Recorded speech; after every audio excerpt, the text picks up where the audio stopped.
Voter তালিকার বিশেষ সমীক্ষা নিয়ে রাজ্য জুড়ে বিতর্ক অব্যাহত। কোথাও জীবিত ব্যক্তিকে মৃত বলে উল্লেখ করা হয়েছে, কোথাও মৃত ভোটারের নাম অন্তর্ভুক্ত করা হয়েছে। এসআরের এই ত্রুটি বিচ্যুতি নিয়ে ফের একবার সরব প্রদেশ কংগ্রেস। শুক্রবার রাজীব ভবনে সাংবাদিক সম্মেলন করে ভোটার তালিকার বিশেষ সমীক্ষায় যে ব্যাপক ত্রুটি বিচ্যুতি রয়েছে সেটা তুলে ধরেন প্রদেশ মহিলা কংগ্রেসের সভানেত্রী মীরা বরঠাকুর। বিশ্বনাথে 100 জন জীবিত ব্যক্তিকে মৃত বলে উল্লেখ করা হয়েছে। অসমে ভোটার তালিকায় অন্তর্ভুক্ত করা হয়েছে পরিযায়ী ভোটারদের নাম। বিজেপির ইশারায় কাজ করছেন একাধিক বিএলও, এমনটাও অভিযোগ। আজি মই আপোনালোকক তথ্য সহকাৰে দিম, আপোনালোকে তথ্যখিনি ভেৰিফাই কৰিব।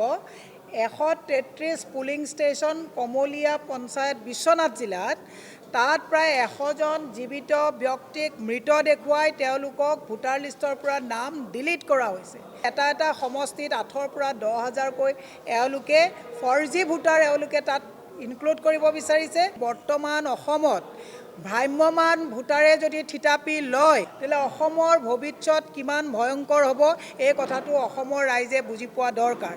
বহু বিএলঅ'ই বিজেপিৰ হৈ কাম কৰি আছে। ইলেকশ্যন কমিশ্যনে বিজেপিৰ মৰ্চা হিচাপে যিটো কাম কৰিছে এইটো আমি অত্যন্ত দুৰ্ভাগ্যজনক যে স্বতন্ত্ৰ এটা সংস্থা, যিটো সংস্থাৰ ওপৰত কাৰো হাত নাই, আজি সেইটো সংস্থায়ো কিন্তু বিজেপিৰ শ্ৰুতলিপিত বিজেপিৰ মৰ্চা হিচাপে তেওঁলোকে কাম কৰিছে। এইটো অত্যন্ত গ্ৰহিত, দুৰ্ভাগ্যজনক আৰু এই কথাবিলাক আমি সকলোৰে দৃষ্টিগোচৰ কৰিছোঁ। এদিকে বিশেষ সমীক্ষার আড়ালে বৈধ সংখ্যালঘু ভোটারদের হয়রানি করা হচ্ছে বিশ্বনাথ এবং হোজাইয়ে। দুই জেলার একাধিক সংখ্যালঘু সংগঠন এমন গুরুতর অভিযোগ করেছে। বিষয়টি নিয়ে নির্বাচন কমিশনে অভিযোগ করেছে সংখ্যালঘু সংগঠনগুলো।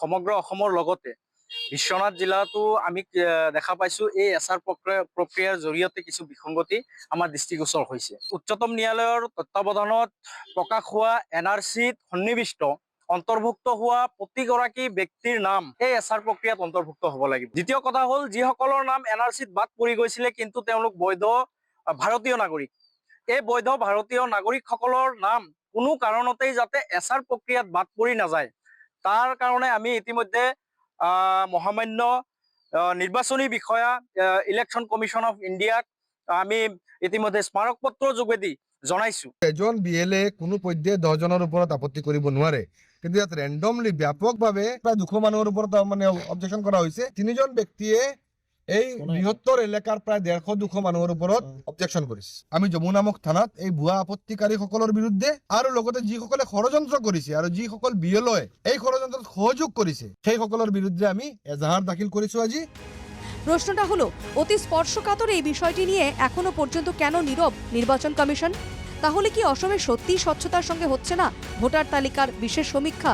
যদি হয় তাহলে বিষয়টি নিয়ে রহস্যজনকভাবে নীরব কেন নির্বাচন commission? Bureau report, NKTV Bangla.